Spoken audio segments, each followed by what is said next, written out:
Uy, bakit ganon? Dahil ko nakikita may ganito sa TikTok, kaya ako nabudol. Ang ganda tingnan sa kanila. Bakit sa akin parang ang nipis? O, ayan na lahat yun. Baka siguro mababa yung pagkakalagay ko. Lagay natin siya dito sa mas mataas. Yung parang dito nila nilalagay. Parang hindi bagay sa akin. Sayang naman yung bili ko. Ayan, kanyang kataas. Okay ba?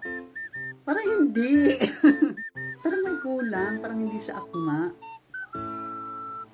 Kasi gusto ko sana to para bagay siya dito. Parang mga island girl, ganyan.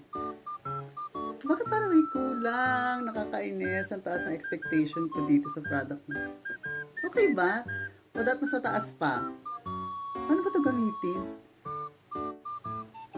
May mali. Taas ko pa. Mas ilagay pa natin siya. Iba kasi kita to eh. Ganyan? Parang si Lugaluda? Yan. Paano ba island girl? Parang taas. Bakit hindi siya bagay sa akin?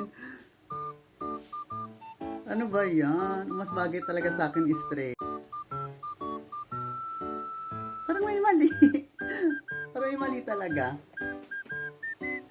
O hindi lang siya bagay sa akin. Nabudol din ba kayo nito? Bumili ba kayo? Ganito rin ba yung first impression nyo? Or baka mali lang ako ng pagkakalagay? Or baka hindi lang talaga siya bagay sa akin, girl? Diyos ko.